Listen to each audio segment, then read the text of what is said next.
Good morning, Kerry Jackson. Thank you for joining me today. I'm really excited to have this conversation about managing your crazy in the midst of the pandemic. Today's topic is on controlling what you can, and I'm so excited to have one of my favorite people, Kerry Jackson. He's a former district court judicial magistrate, a trial lawyer, and a very, very solid talk show host for over 35 years. He is known in Detroit and Chicago, around the country, as the urban conservative. For the last 12 years has run the Eagle Advisory Group, providing strategic consulting to America's small businesses. So again, welcome, Kerry to Managing Your Crazy During the Pandemic. Thank you for inviting me. I'm so glad to have you. And as you all know, I'm Joy D. Calloway, and this is part of the series, One Crisis from Crazy. It's important for us to talk about what's happening during the pandemic. And today is about controlling what you can. So that's what we're going to get into. First, though, Kerry, tell us a little bit more about your career and what you're doing with yourself right now. At Eagle Commercial, it started out mostly as a commercial real estate firm. However, since I try my best to represent a lot of my own people, and a lot of Blacks don't generally invest in commercial real estate, or they just can't get the deal done for one reason or another. Racism's got a lot to do with that, because they'll have the money, they'll have the credit score, and somehow the deal still can't get done. I branched out several years ago into commercial finance in order to be able to bring them to find the finance they need to get the deal done. And I mean, it can take a month, it can take a year and a half to get some deals done, and I get paid a percentage based on whenever the deal closes. Nice. All right. So our listeners take note of that in case there's some needs that you have that are in that area. So tell me, Kerry, how are you handling the pandemic? We're almost 3 months into shelter in place here in Michigan. How are you handling it, just personally? Well, the thing that we didn't talk about yesterday is my parents raised me different than a lot of other people's parents.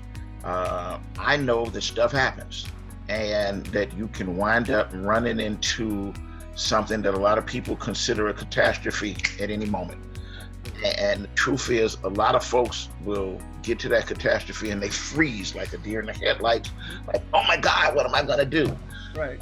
Some people think that if they go outside and they get in their car and they stick the key in and it goes click, click, click, click, click, and it doesn't start, oh my God, they think that's a catastrophe. Or let's say the car starts and you're driving down the freeway and then you hear boom, boom, boom, boom, boom, boom, boom, boom, boom, and stuff under your front end starts to break. They'll sit there and they'll cry and they'll think that that's panic and that the world has come to an end. Mm-hmm. My parents taught me at a very, very early age. I don't know if they deliberately planned to teach me, but the truth is we've had stuff that has happened. And when stuff happens, you got to figure out how to roll past it and keep going. I try my best to not, I'm not saying I'm perfect, but I try to not be that person to break down and panic whenever something goes wrong, when things get off the track. Let's say when I was in junior high school, I had one of my best friends committed suicide. My last year of high school, friend, because his girlfriend left him, shot himself in the head, languished for 6 months before he died. While I was at the public defender's office back in 1991, one of our co-workers did the same thing. There are times that people just, they can't see that everything's going to work out and that things are going to get better, and that, trust me, things you think are a problem today, you ain't even going to remember based on the problems that happen next week, next year, or 5 years down the road. I learned how to deal with those things when they come up. And as what I did say yesterday, 12 years ago, after practicing law for 20 years, after working in the career that I thought was what I wanted to do forever, I got burned out. I had some health issues. It was threatening cancer, and I hit the wall and I thought, oh my God, what am I going to do? So I had to figure out. At that point in time, I was only 45. The insurance policy said that I was going to live to 67. Said I'm going to have to figure out what I'm going to do for the next 20-something years, and that's how I formed Eagle. And seriously, it started out, originally when I formed Eagle, was I knew I wasn't going to go to court and represent criminals anymore, because I cussed out the folks at the Attorney Grievance Commission and clients. And it was like, do something else. A career-limiting move, maybe? Yeah, well, it really was. And it might not have been the best time to do it, which was in 2008, but guess what? I got past it. Right. And everybody that looks at this gut that I have can tell you I've never missed a meal in my life. So, and I try to teach that to other folks, which is when you hear people panicking and breaking down and, oh my God, what's going to happen? Well, I mean, here's the thing. I used to think that everybody believed in God and that they just had faith and they understood it's going to work out. Sure. You and I can be sitting next to people in church on a regular basis, and they can profess to believe in God, and they walk outside and they start panicking about, what am I going to do? What am I going to do? Yeah, well, I used to just look at them like, stupid. You believe in God? Don't you hear what we just talked about? Right. But sometimes you've got to take a moment, stop, listen to them, and hear them out, and then show them things are going to get better. So when the pandemic hit, that's the thing, I was not one to panic. I know that I've gone through stuff before. Let me tell you, the believing in God, the first week of March had a pretty good closing. So it's like, y'all can go apply for whatever funds y'all want to apply for. And my real estate license is with Real Estate One. They set up this thing basically to keep everybody active on Tuesdays and from Tuesday all through the week, Tuesday, Wednesday, and Thursday. They'll have these Zoom meetings at 2:00. So to get everybody on, 500, 600, 700 people around the state, they get you on and they give you the rah, cheer you up thing. So I initially said, you know what I'm going to do during this pandemic? I am going to do all of the stuff that's on this list. I'm going to redo the website. I'm going to redo the marketing plan. I'm going to do all of this stuff that I didn't have time to do before. Then I learned something. You got to do the stuff you can do. I work from home 90% of the time anyway. What I do during the day new for you then. It's not anything new. I call folks on the phone from to 10, maybe sometimes to 11.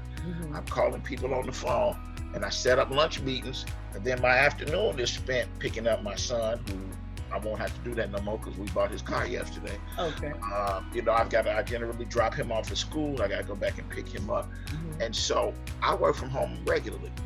My son, during the summer months, he has this he started when he was 10, him and his friends were playing Minecraft, and they started a video game server business that at any point in time have 500 to 800 people playing their video games around the world. Nice. And at 10, 11 years old, they were making $10,000, $15,000 a weekend.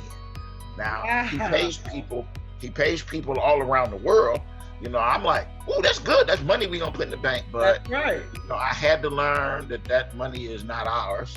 That money is for all of his staff people that are around the world, for them doing all of the stuff that they did. So it took a little while for me to stop counting his money. But the last couple of years, and so during the summer months, he'd go in that room and all of his monitors there, and they're working on stuff. So he's used to working at his workstation and not being bothered.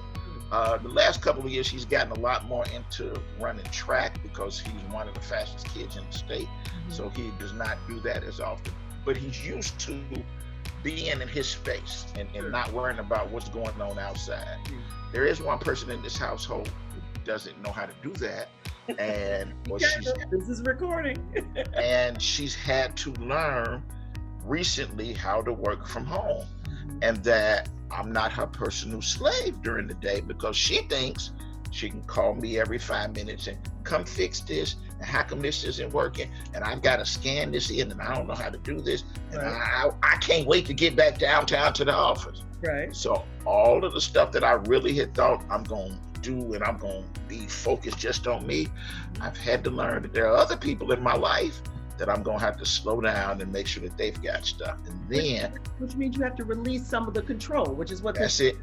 And so you can control what you can control.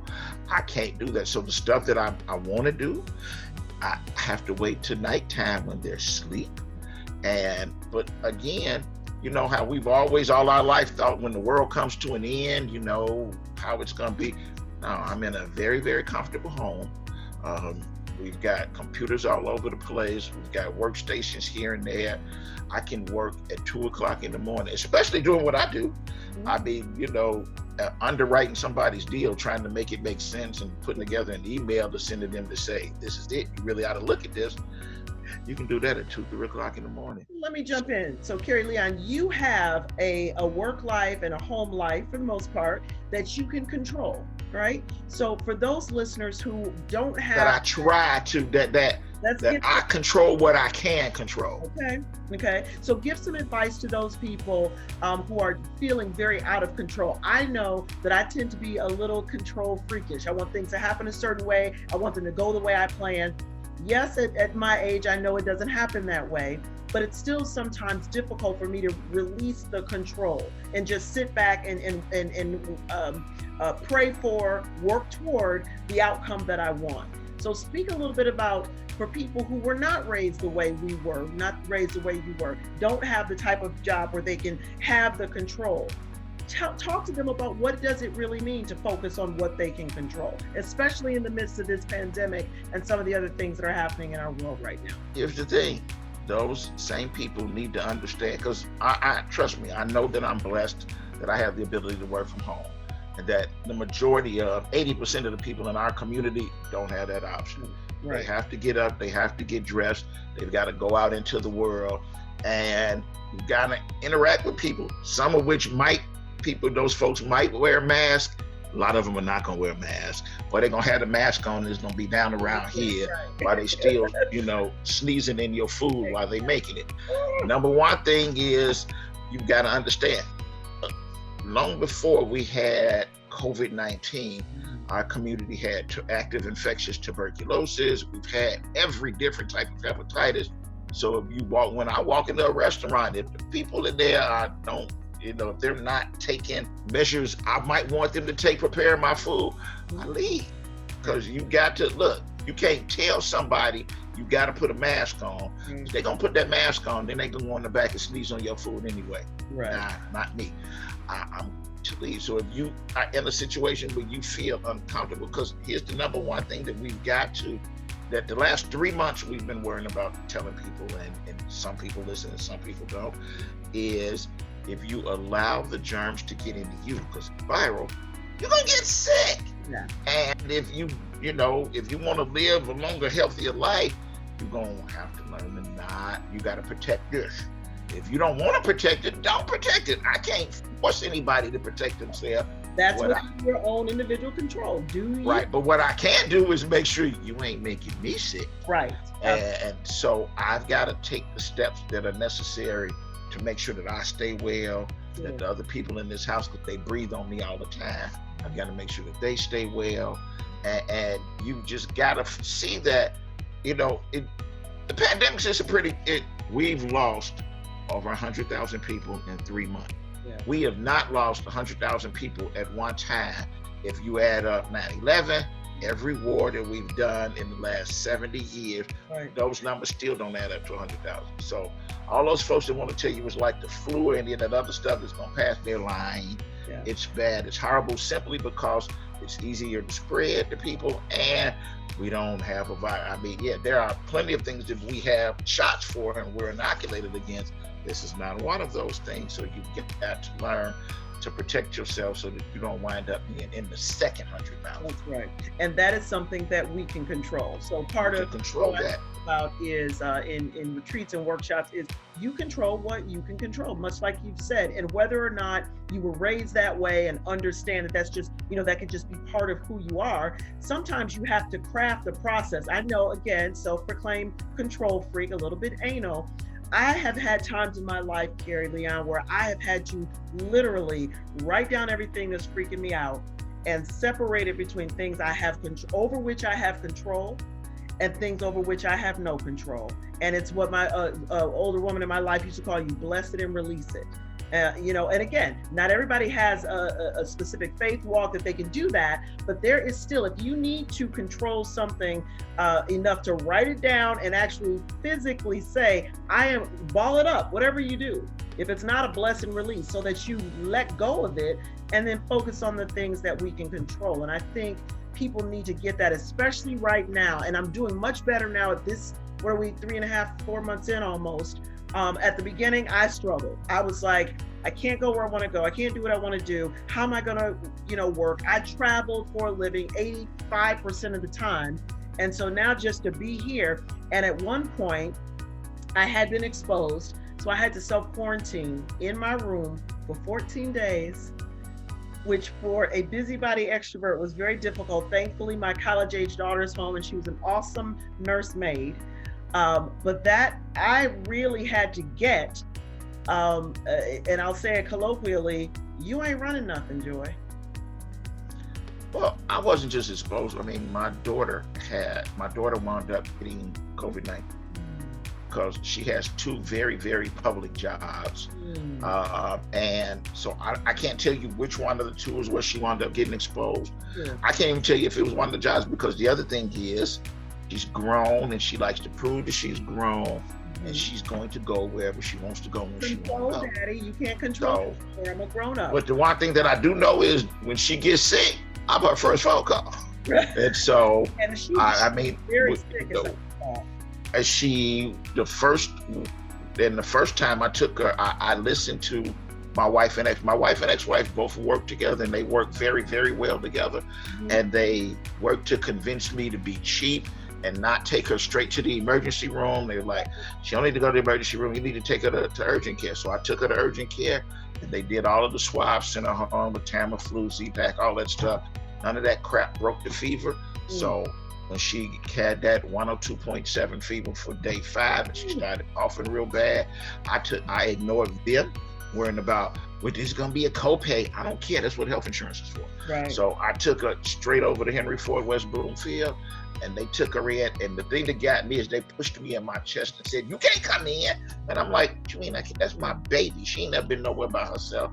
And they said, she's 25, we're gonna take care of her. And it was, for me, you talk about didn't have control. Daddy had to stay outside. I had to, and folks was acting like, you don't run nothing over here. And I'm like, y'all don't know who I am. That's right. Yes, I did. And I'm the urban conservative. And beyond that, I'm the one that'll call the head of Henry Ford Health and say, my baby is in this bed over here. Right. And I did that. I mean, the first time if you've ever called somebody that's in the hospital, about somebody in the hospital, they try and play you with we can't talk to you because of HIPAA. HIPAA, right. I hit them back with 1991 while I was appointed to the Board of Pharmacy. I wound up going on a committee with Healthcare Finance Administration. I helped draft it. And so y'all sitting there gonna tell me about, I know that all she needs to do is tell you, talk to my daddy, and that's it.